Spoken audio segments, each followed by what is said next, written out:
सुनो डमरू वाले मुझे तेरा ही सहारा, तेरा ही सहारा, मुझे तेरा ही सहारा, तेरा ही सहारा, मुझे तेरा ही सहारा।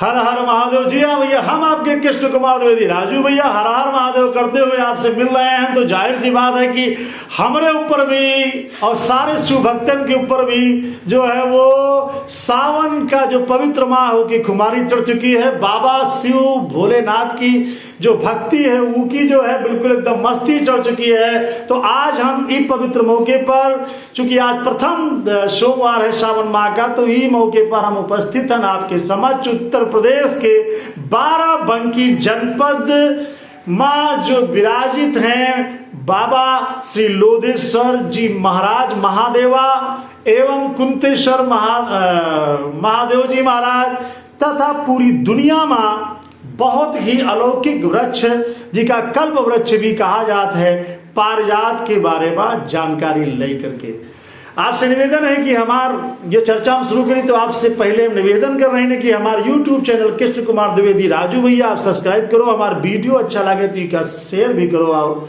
लाइक भी करो, अपने दोस्तों तक भी पहुंचाओ। तो हम चर्चा शुरू करी थे श्री लोधेश्वर धाम महादेवा की और श्री कुंतेश्वर धाम किंतूर धाम की और पारिजात वृक्ष की।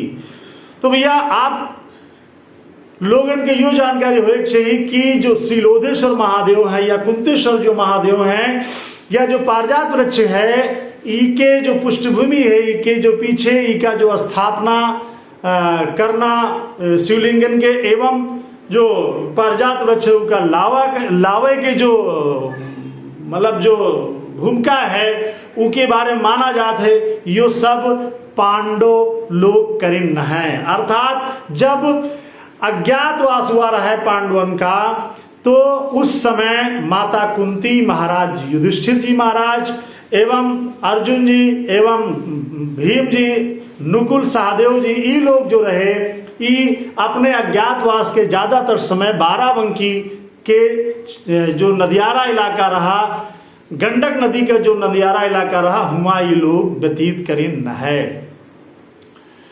चूंकि बाराबंकी का पहला जो पौराणिक जो मतलब मानतन में जो चर्चा में नाम आवत है का बाराबन कहा जात रहा। अर्थात माना जात रहा कि यहाँ पर ऐसे 12 एक ऐसे जंगल रहे बड़े बड़े, इतने बहुत ही सुंदर, बहुत ही अतुलनीय नैना विराम जंगल रहे कि बहुत ही घने जंगल रहे कि मतलब इका बाराबन ही कहा जाता रहा। तमाम संत महंत महात्मा जो है यहाँ अपन तपस्या भी करत रहे और कुछ लोग यहाँ पर एकांतवास भी करत रहे। तो ऐसी स्थिति में पांडव भी यहाँ पर अज्ञातवास के दौरान एकांतवास करने के लिए आए रहे।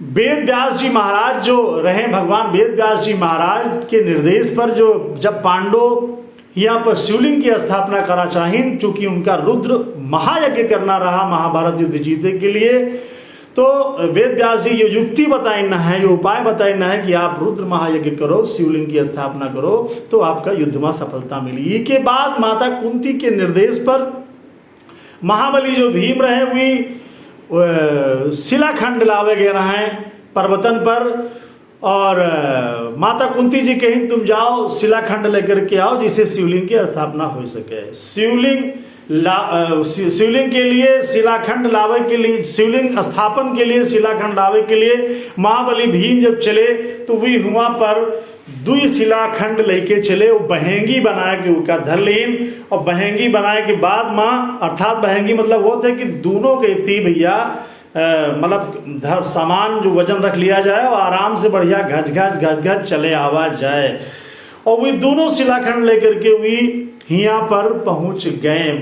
इस जगह थोड़ा सा आपके चर्चा से जरा थोड़ा सा आपका मुड़वे कि माना यह जाता है कि जो कांवर का जो सिस्टम शुरू हुआ दोनों तरफ गंगा जल लेकर के, वो कुछ लोग जो है यहाँ से भी जोड़त हैं। फिलहाल तो जब भीम जी शिलाखंड लेकर के आए तो भगवान वेद व्यास जी के निर्देशन में माता कुंती और पांडव प्रथम जो शिलाखंड रहा उका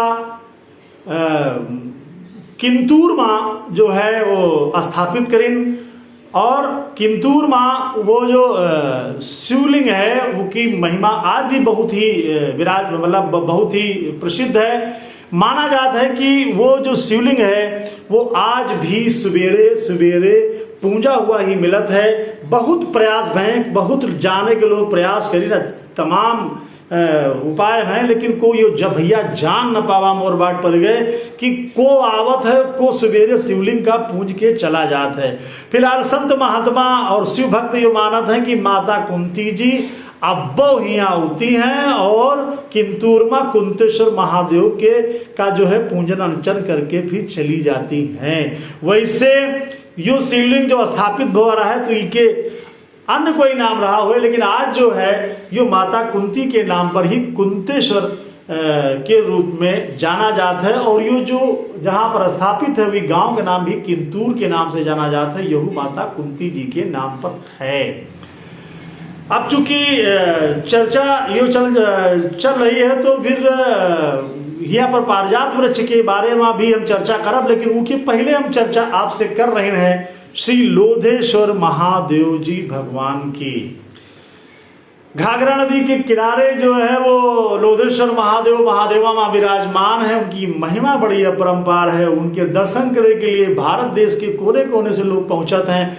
कांवरियन के तो लाखन के हुजूम पहुंचत है, शिव भक्तन के लाखन के हुजूम पहुंचत है, लेकिन इनके लोधेश्वर नाम का है पड़ा और इनके स्थापना को किया रहा है। हम इस चर्चा में आपका थोड़ा सा आपका हम ले चल रहे हैं। माना जाता है कि इस शिवलिंग जो का जो स्थापन रहा, इनका जो स्थापना रही वो महाराजा चक्रवर्ती सम्राट युधिष्ठिर जी करीन है।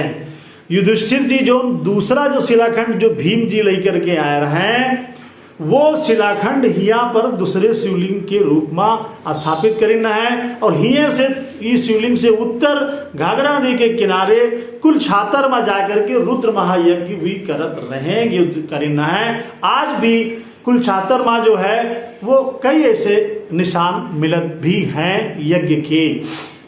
अब युधिष्ठिर जी जब बीके करीन स्थापना करीन है तो पूजन अर्चन भी करत रहे, लेकिन धीरे धीरे गंडक नदी अर्थात जो आज की पहले गंडक नाम रहा, आज जो है हम लोग घाघरा भी जानित है और कुछ लोग सरयू माता भी कहते हैं, सरयू नदी भी कहते हैं।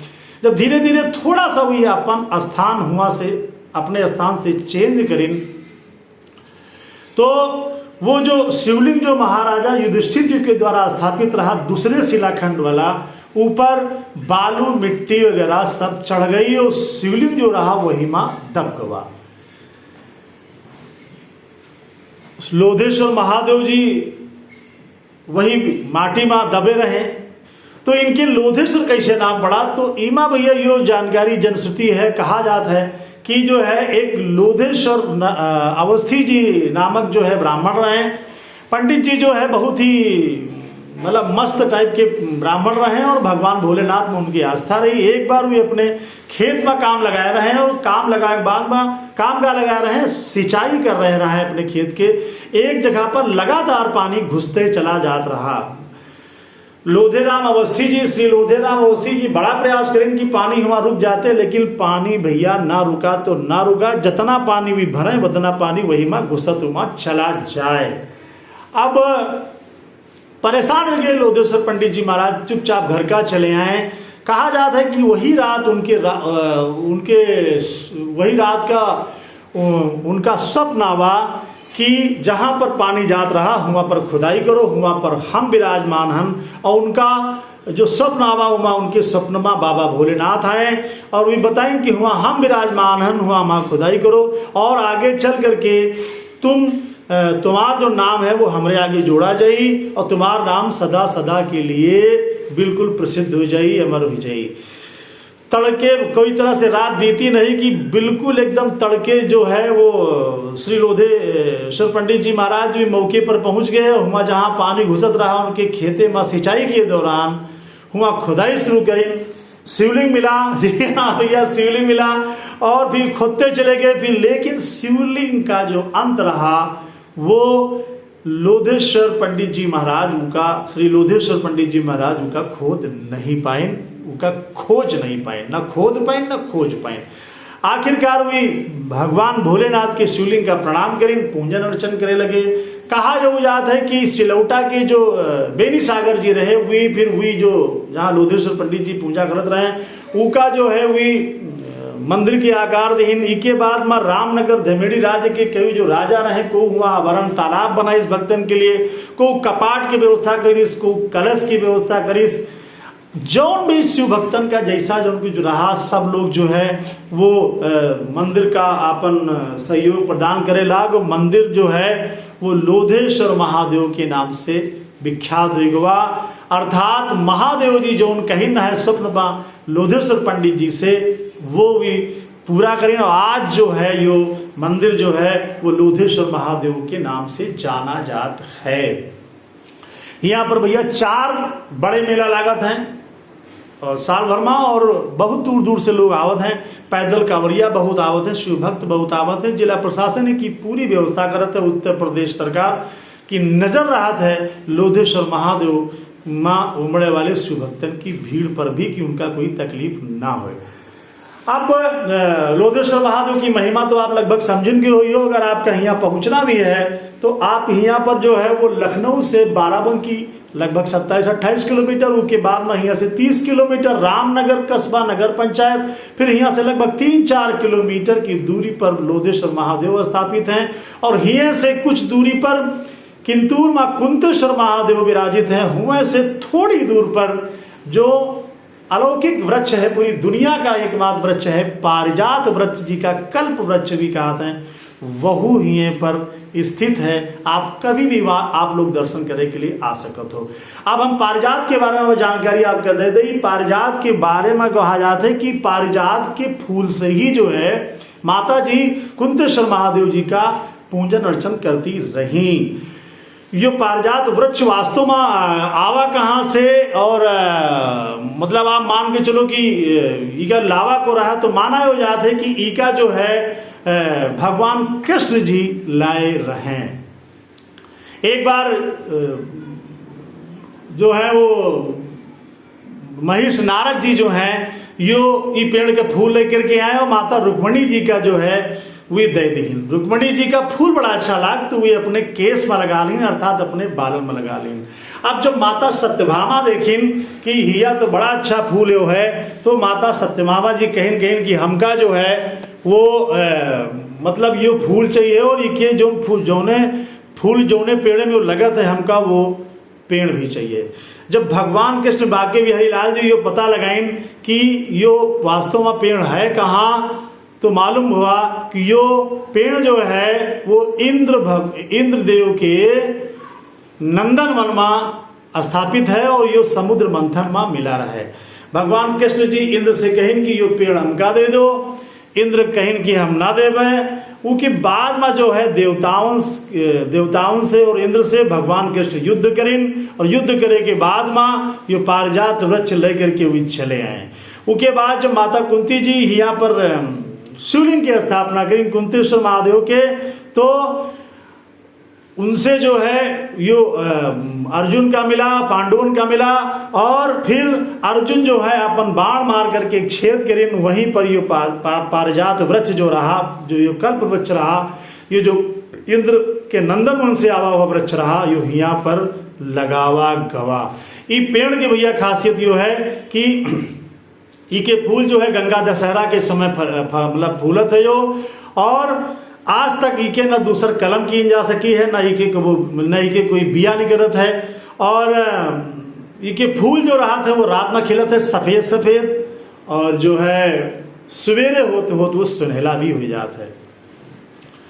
तो अभी भी इके बड़ा महत्व है, तमाम लोग इके दर्शन करावत हैं। तो भैया हम इस सावन के, आप भी दर्शन करो, हम इस सावन के पवित्र मास प्रथम सोमवार के उपलक्ष्य में आपके समक्ष जो जानकारी लेके आए लोधेश्वर महादेव जी की, कुंतेश्वर महादेव जी की, और अलौकिक वृक्ष कल्प वृक्ष पारिजात वृक्ष की, तो आप लोग इनके दर्शन भैया आप जरूर करो। बहुत दूर नहीं आना जाना है, केवल आप लोगन का राजधानी उत्तर प्रदेश की राजधानी से बाराबंकी 30 किलोमीटर और 30 किलोमीटर रामनगर और रामनगर के आसे पास ये सब आपका धार्मिक स्थल मिली हैं। चूंकि पांडव बाराबंकी के क्षेत्र में ही अपन ज्यादातर अज्ञातवास का समय जो है वे व्यतीत करीन है, चाहे वो गंडक नदी जो वर्तमान में घाघरा है हुआ पर करीन हुए हैं, चाहे आदि गंगा गोमती के पास भी पांडव के अज्ञातवास के व्यतीत करे के कई जो है उल्लेख मिलत हैं। वैसे भी पारिजात जो ग्रंथ है, जो महान अवधि सम्राट जो कवि रहे गुरु प्रसाद जी, उन्होंने अपने पारिजात ग्रंथ में ऐसी तमाम अच्छी जानकारियां दी हैं, आप लोगों का भी पढ़ सकते हो। तो भैया हम आपसे मिलित है आपन कोई अन्य वीडियो लेकर के, तब तक आप, चूंकि शिव जी का महीना है और भगवान भोलेनाथ का बिल्कुल एकदम मस्ती में आ जाता, तो कब का दे दे को कुछ जान नहीं पावत है, तो आप लोग मस्ती में मस्त रहो और दो अपने राजू भैया का अनुमति। हम आपसे मिलित है अपने किसी अन्य वीडियो में।